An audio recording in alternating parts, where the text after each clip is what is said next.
नीलातुङ्गस्तनगिरितटी सुप्तमुद्बोध्य कृष्णम् पाराद्यम् स्वम् श्रुतिशतशिरःसिद्धमध्यापयन्ती स्वोच्छिष्टायाम् सृजनिगलितम् या बलात्कृत्य भुङ्क्ते गोदा तस्यै नम इदमिदम् भूय एवास्तु भूयः अन्नवयल पुदुवै आण्डाळ் அரங்கற்கு பன்னு திருப்பாவை பல்பதியம் இன்னிசையால் பாடிக் கொடுத்தாள் நற்பாமாலை பூமாலை சூடிக் கொடுத்தாளைச் சொல்லு சூடிக் கொடுத்த சுடற்கொடியே தொல்பாவை பாடி அருளவல்ல பல்வளையாய் நாடினி வேங்கடவர்க்கு என்னை விதி என்ன இம்மாத்தம் நாம் கடவா வண்ணமே நல்கு.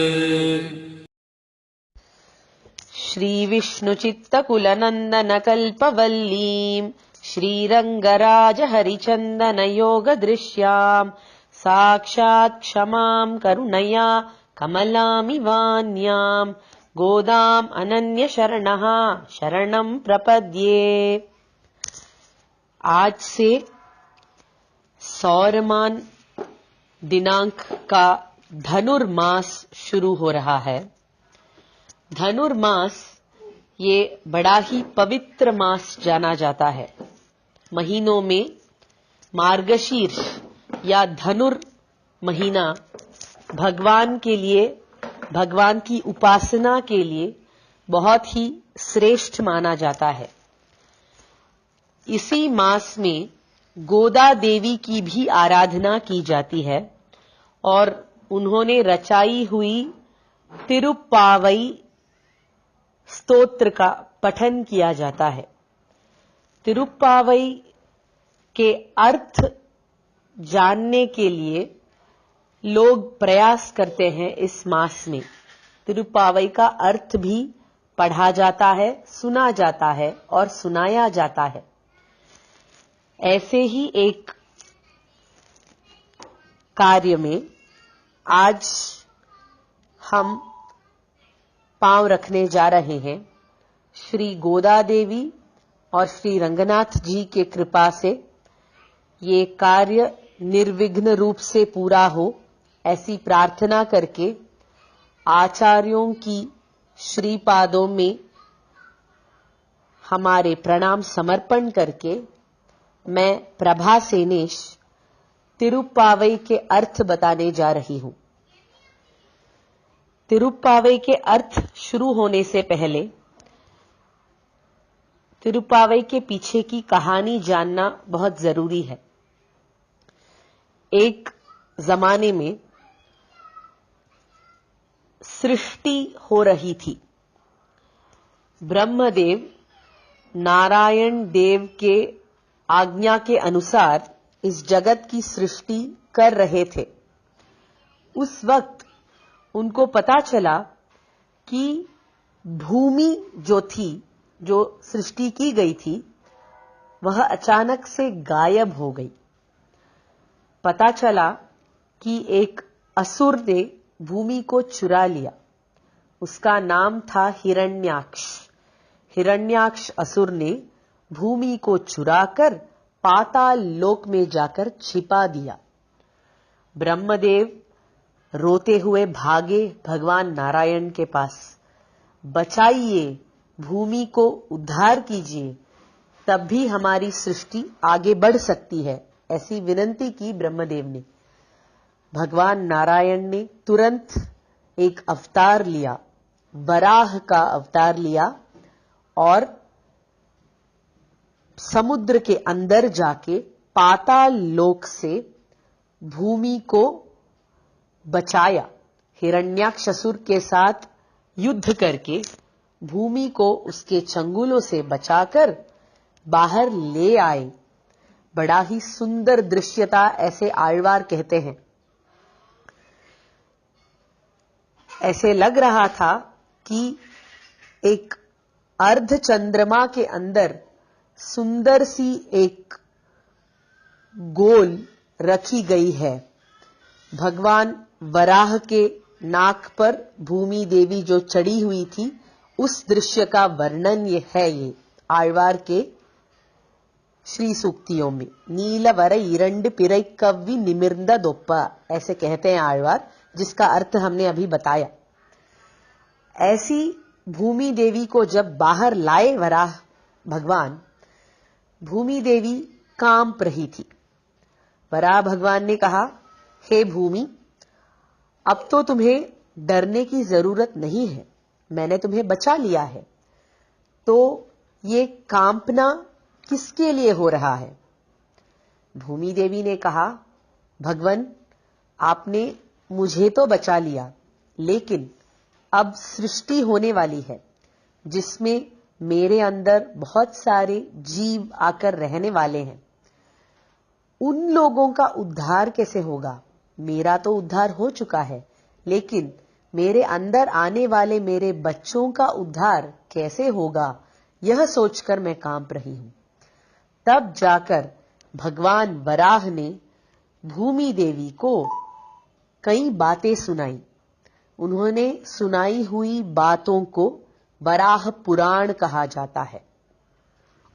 इस वराह पुराण में भूमि देवी प्रश्न करती है वराह भगवान से और वराह भगवान उत्तर देते हैं। भूमि देवी प्रश्न पूछती जाती हैं कि वराह भगवान को पाने के लिए उपाय कौन कौन से हैं, और वराह भगवान उनके उत्तर देते जाते हैं। इन कई प्रश्नों में से 2 प्रश्नों के उत्तरों को भूमि देवी ने बहुत ध्यान से सुनकर उसका उपयोग करने का फैसला किया। वे 2 उपाय कौन से थे? एक उपाय था फूलों से भगवान की अर्चना करना। फूलों से भगवान की अर्चना करने से भगवान को प्रीति हो जाती है और प्रीतित भगवान हमको अच्छे बुद्धि देकर अच्छे उपाय में लगा सकते हैं। इसीलिए फूलों से अर्चना करना एक उपाय है। दूसरा उपाय है भगवान के बारे में गाना गाकर उपासना करना। यह उपाय भी भगवत प्रीति के लिए बहुत ही श्रेष्ठ माना जाता है।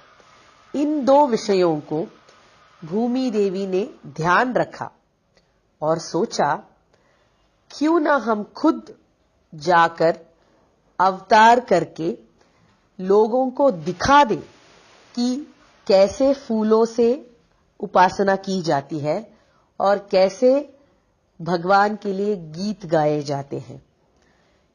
यह दोनों चीज करने के लिए भूमि देवी ने भूमि पर अवतार लिया गोदा देवी के रूप में। गोदा देवी यह एक दिन एक महान के घर में पाई गई। अवतार थी, इसीलिए वह जन्मी नहीं किसी कोख से, बस आकर प्रकट हो गई। कहां प्रकट हुई? श्रीविल्लिपुत्तूर नाम का एक श्री गांव है तमिलनाडु में, जहां पेरियाழ்वार या विष्णु चित्तर नाम के एक महान भक्त रहा करते थे। वे भगवान के फूल सेवा में बहुत ही आतुरता रखते थे। श्रीविल्लिपुत्तूर में एक भगवान है वटपत्रशायी। वटपत्र बोले तो ये जो वट वृक्ष का पत्र है, पान है, उस पर लेटे हुए भगवान श्री कृष्ण। उन श्री कृष्ण के लिए यह पेरियाழ்वार या विष्णु चित्तर रोज फूल माला दिया करते थे। वह फूल माला बनाने के लिए उन्होंने अपने ही गृह के पीछे एक सुंदर सा नंद वन का रचना किया था। एक मंगलवार को सौरमान आषाढ़ महीने के पूर्वाषाढ़ नक्षत्र में उन्हें सुंदर सी एक कन्या मिली, उनके तुलसी झाड़ के नीचे। यही थी भूमि देवी के अवतार। पेरियाळवार बड़े ही खुश हो गए। उन्हें लगा कि उन्होंने फूल माला का समर्पण करके भगवान की सेवा की, इसीलिए फूल सी बेटी भगवान ने उन्हें दिया है पालन करने के लिए। खुशी से उस लड़की को घर ले आए और उसका नामकरण किया गोदा। गाम ददाती इति गोदा ऐसे बोलते हैं, मतलब अच्छे वाक बोलने वाली, अच्छे शब्द बोलने वाली गोदा। तमिल में गोदा को कोदई कहा जाता है, जिसका अर्थ होता है माला। अब यह भूमि देवी का अवतार इन्हीं दो चीजों के लिए तो हुआ था, अच्छा बोल बोलकर गाना गाने के लिए और फूल माला बनाकर सेवा करने के लिए। तो दोनों का अर्थ आ जाए ऐसा उनका नाम रखा गया, गोदा। यह गोदा देवी बढ़ती गई। जैसे वह बढ़ती गई, उनकी कृष्ण भक्ति भी बढ़ती गई। एक आध दिन उन्हें लगा कि हमारे पिताजी रोज भगवान के लिए मालाएं समर्पित करते हैं, वह माला कैसे होगी? भगवान के लिए सुखदायक होगी या फिर कुछ चुभता होगा या फिर उनको बहुत वजन सा लगता होगा, कैसे लगता होगा करके गोदा देवी को उत्सुकता हो गई। तो उन्होंने सोचा कि क्यों ना मैं पहनकर देखूं इस माला को, ताकि मुझे समझ में आए कि भगवान कैसा महसूस करते हैं। ऐसा सोचकर गोदा देवी ने उस माला को पहनकर आईने में देखा। उन्हें वो ठीक लगा। तब जाकर उन्होंने वो माला अपने पिताजी के टोकरी में रख दी। यह बात पिताजी को पता नहीं था उस दिन। ऐसे ही चलता गया। रोज गोदा देवी को लगता था कि माला कैसी बनी है यह पहले जांच ले और फिर भगवान को दे दे। उनकी भक्ति ही थी उसके पीछे, लेकिन यह काम तो ठीक नहीं था, क्योंकि भगवान को जो चीज समर्पित की जाती है वह पहले मनुष्य उपयोग नहीं करते। ऐसा यह बात चलता रहा कुछ दिनों के लिए। अचानक एक दिन गोदा देवी पकड़ी गई। ऐसा काम करते समय, माला को पहनकर आईने में देखते समय पेरियाळवार ने गोदा देवी को देख लिया। उन्हें बहुत बुरा लगा। उन्होंने तुरंत गोदा देवी को बुलाया और उन्हें डांटा। कहा कि भगवान के लिए जो चीज रखी जाती है उसे हमें पहले उपयोग कभी नहीं करना चाहिए। ऐसा कहकर उन्होंने उस दिन वह माला का समर्पण नहीं किया और उपवास रखकर सो गए। तब जाकर उनको एक सपना आया। भगवान वटपत्रशायी कृष्ण उसमें प्रकट हुए और उन्होंने कहा कि हे पेरियाळवार, मुझे वही माला चाहिए जो गोदा देवी ने पहनकर मुझे दिया है, वही मुझे अच्छा लगता है। उनकी भक्ति भावना और श्रद्धा उसमें समझ में आती है, तो वही माला मुझे दे दीजिए करके कहा। यही सपना उसी दिन उस मंदिर के अर्चक स्वामी को भी आया था, पुजारी को भी आया था, और इसीलिए वे पुजारी खुद पेरियाळवार के घर में आ गए गोदा देवी की माला लेने के लिए। इस घटना के बाद गोदा देवी का नाम सूड़ी कोडित्ता नाचियार ऐसा रखा गया। इसका मतलब है आमुक्त माल्यदा, मतलब वह देवी जिन्होंने पहले माला पहना और फिर उसे भगवान को दिया। गोदा देवी की माला का बहुत मान रखते हैं भगवान अभी भी। ऐसा फूल समर्पण करके लोगों को दिखाया कि भक्ति भाव से फूलों का अर्चना करने से, माला चढ़ाने से भगवान प्रीतित हो सकते हैं। एक कार्य हो गया। अब रहा दूसरा कार्य, गीत गाने का। उसके लिए एक समय आया। गोदा देवी और बड़ी हो गई और उन्होंने चाहा कि वे कृष्ण से शादी कर लें। करना उचित भी था, क्योंकि गोदा देवी तो भूमा देवी की अवतार थी और भूमा देवी तो नारायण की पत्नी ही है। इसीलिए गोदा देवी ने कृष्ण से शादी करने का फैसला किया और जाकर इस बात को अपने पिताजी को बताया। पिताजी ने आश्वासन दिया कि हो जाएगा। आश्वासन तो पेरियाळवार ने दे दिया, लेकिन सच में वह चीज प्राप्त होगी उसके लिए थोड़ा समय लगेगा, ऐसा बोल दिया। तो अपने भगवान को पाने तक का समय कैसा बिताया जाए, ऐसा सोचा गोदा देवी ने। तब जाकर उनको एक बात सूझी।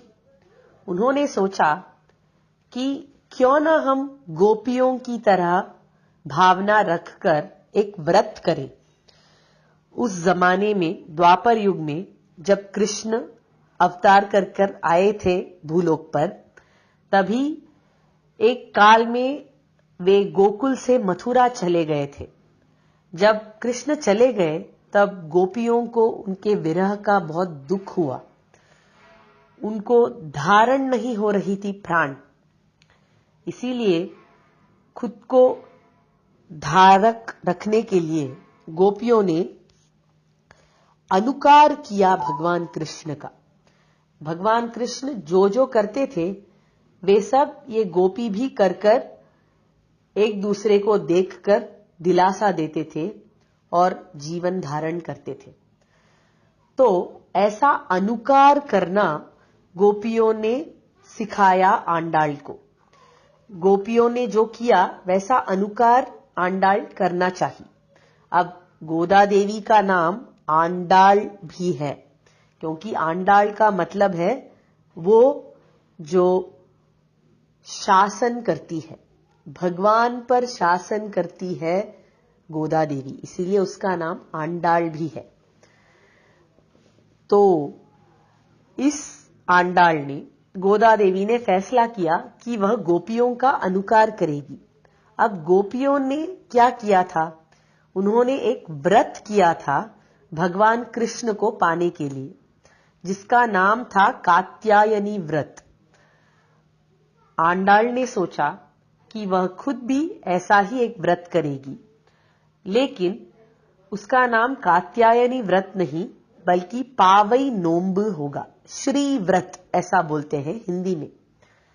और इस श्री व्रत के बारे में उन्होंने 30 गाने या पासुरम गाए, जिनका नाम है तिरुप्पावई या श्री व्रत प्रबंधम। इसी तिरुप्पावई का इस धनुर्मास में पठन किया जाता है, अर्थ जाना जाता है, जो कि हम पहले दिन से शुरू करेंगे। तिरुप्पावई जो है उसमें 30 श्लोक हैं, जिनको 6 अंगों में विभागित किया जा सकता है। हर एक विभाग में 5-5 श्लोक हैं और हर एक विभाग एक दृश्य दिखाता है हमारे सामने। अब किस विभाग में क्या दृश्य है, ये सारी बातें एक एक दिन में एक एक पासुरम के अर्थ में हम जान सकते हैं गोदा देवी की कृपा से। आज का प्रवचन यही समाप्त हुआ। कवितार्किक सिंहाय कल्याण गुणशालिने श्रीमते वेंकटेशाय वेदांत गुरवे नमः।